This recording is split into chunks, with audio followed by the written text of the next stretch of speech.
everybody, Mike from the Rewatch Project with Hannah and Mike podcast here, and I'm back with a special edition of Front Row, the series of videos I've been doing reacting to live music performances, and many of these that I've done in the last year have been for one Elvis Presley, an artist who, of course, living on planet Earth I was familiar with, but as a bit of a music geek was a bit of a gap in my knowledge, somebody who's many of his classic performances I'd never seen. So it seemed like a bit of a no-brainer that if I was going to get into this music reaction game to supplement the podcast and the other various bits of film, TV, music and pop culture goodness that shares his channel, he seemed like an obvious place to start. And I didn't really know what to expect. So I thought what might be useful is as I get towards the end of my first year of reacting to Elvis videos, I thought I'd just reflect back a little bit on that journey. I've not prepared anything. This is all completely off the cuff. I just recorded another video, but I just thought might be useful to take stock of a few thoughts here. And I guess the first thing I want to mention is the community of fans around Elvis Presley. Now, of course, like any large community, you're going to get disagreement, you're going to get heroes and villains, you're going to get all of those things. But I've got to say, by and large, what a wonderful group of human beings Elvis Presley fans are. You know, a lot of them have associations with their youth or with their family, sharing Elvis with their parents, and then with their own children, the generational element of it. Many of them actually had the opportunity to see Elvis live when they were very young, which I can only imagine being a completely transcendent experience that I'm extremely, extremely jealous of, I should point out. But also just the generosity and the kindness in sharing information, but not in a gatekeeping or unpleasant or or impatient way. It's been really, really rewarding to just encounter so many of the lovely people out there, you know. And there are a number of particular feedbackers who feedback really frequently. You know who you are. I don't want to embarrass you on here, but, you know, thank you so much for that. So there's that.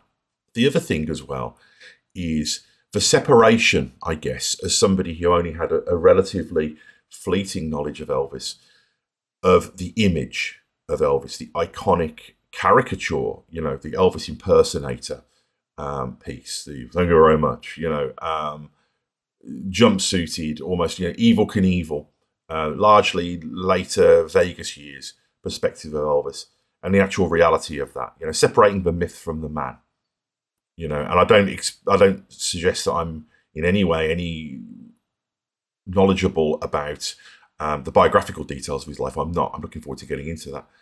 But I guess the narrative I'd always had was young Elvis was awesome. You know, he brought a lot of music that had only really existed in African American culture to the masses. He melded that with a lot of white American music, you know, like Appalachian music and country music and spiritual music as well, from both African American and, you know, white American backgrounds. And he brought this into the living room and started a pop cultural and cultural and artistic and sexual revolution, you know. And then he went into the army and then came out and then released loads of terrible films and then played Vegas and became a landjacked. That's the myth, you know. And that's not true. Basically, that's the big takeaway I've had, is that, you know, like any myth, it's reductive, it's simplified. I can see where some of that comes from. But the thing that's really surprised me is a lot of those later performances. And there's a number of things going on here. First of all, there's just the power of his voice. Elvis is a singer, you know, and it changed. You know, he was this very tremulous, delicate, often falsetto vocalist in the earlier performances I've heard. But there's this big, powerful, operatic kind of mid-range baritone in his later performances that really, as I put it, blows the doors off, you know. So there's that. But there's also the combination of voice and theatricality. And I guess this is connected to what I often talk about in these reactions. And again, like I say, I'm watching all of these for the first time, you know. There's no, I guess I'm pulling the curtain back a little bit here in this video, but I don't know, I don't watch that many reaction videos, so I don't know how legitimate they are, but I can tell you this is completely legitimate. I don't know. In many cases, I don't know these songs, but in all of these cases, I've certainly never seen these performances. So, you know, this idea of him kind of, you know, blowing the doors off. And this theatricality is incredible, because what he does, and I think this is his very specific talent with Elvis, is it's not one particular thing that he does well. It's this incredible synthesis of things that are usually mutually exclusive skills. It's this combination of his ability to sing very well technically and have these complex arrangements with very large bands that on the one hand are very slick and are very measured and very classical, but he brings an emotionality and a warmth and a humanity to it, which means he's able to use the vessel of these complex arrangements and big bands and technical ability as a delivery mechanism for emotion. You know, he uses that to silver platter that to his audience. And it's that connection with the audience, the storyteller, you know, the fact that this guy was an actor, you know, and a pretty damn good one, you know, whether you like the films he was in or not, he had a screen presence and he could connect with audiences across the screen, which ultimately is what being a great screen actor is all about. And he brought that to the stage, you know, and I think when you see those very early performances, you see him learning that, you see him becoming aware of placement of cameras and the power of the camera and the power of restraint and holding back and teasing and then release, but also feeding off the audience and using that to power your performances and the band, and then the band powering you. This is what I've referred to before as this symbiotic energy, this sort of shamanistic manifestation energy, where Elvis and the band and the audience are manifesting this thing that wasn't there before. But the reason I compare it to shamanistic behavior is Elvis is the central figure. He's the shaman. He's the person doing the rain dance and conjuring all of this up. And that's really tremendous. And I think that this feeling that, particularly in the late 60s or the early 70s, where the world was changing both culturally and in the popular culture, Elvis was probably seen as a bit of an artifact. But I think that that was a mistake, because I think that if you look at things like In the Ghetto, If I Can Dream, and the sincerity of the performance, and the fact that Elvis did ride the line, he would often sing close to his range, and you're rooting for him. You know, you see his nerves, you see his humanity, you see his anxiety, but you also see his victory. You know, it's like a Rocky movie sometimes when he gets near the end and the audience are with him. It does feel like just within the performance of a song, sometimes you'll have an entire sports movie narrative. You know, you'll have rags to riches. And sometimes that will be in the music and in the lyrics, but it's showing you that. And I think that what that is that's emotional honesty in the way that you do get from people like Bob Dylan and the singer-songwriters who I think snooty critics were elevating above Elvis artistically at the time. Mistakenly, I think.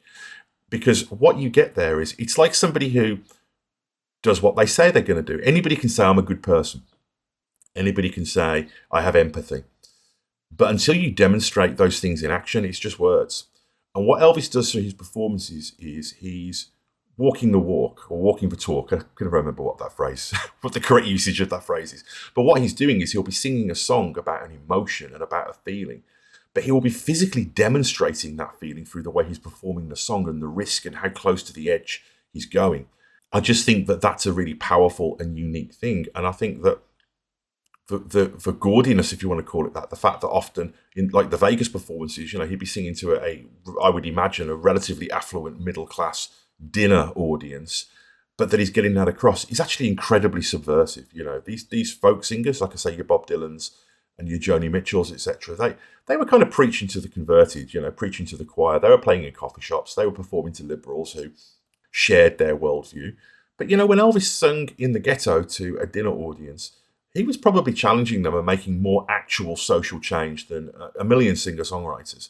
So there's that as well. But also, the other thing I want to mention that's really jumped out as well is just the magnetism of the man and his ability to go micro and macro. So, you know, he can do these really big performances that really reach for cheap seats and really amplify outwards. But also, when the camera's really in on him, being a movie actor, you know, understanding the importance of intimacy, he can really convey an incredible amount of drama through the use of his face, you know, like a great actor would. So I guess as I close out my first year of covering Elvis, they're the big takeaways. I guess the final takeaway is that I've only really just scratched the surface at the moment. I haven't really looked at too many of his studio recordings.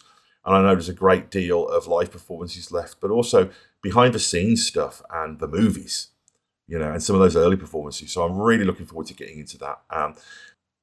Yep, no music on this video. It really was just, I wanted to do it, I guess, a bit of a summary of thoughts, State of the Union, and also just to thank everybody for following along and sharing and most importantly, commenting. So please do like and subscribe to the channel. There's a lot more stuff coming, not just Elvis, but a lot of other music reactions, as well as the Rewatch Project with Hannah and Mike, the audio podcast I do with my wife, where we go back and look at some of our favourite film and television franchises, along with lots of other film, TV, music, and general pop culture goodness that shares this channel. So can't wait to get back into the wonderful world of Elvis Presley.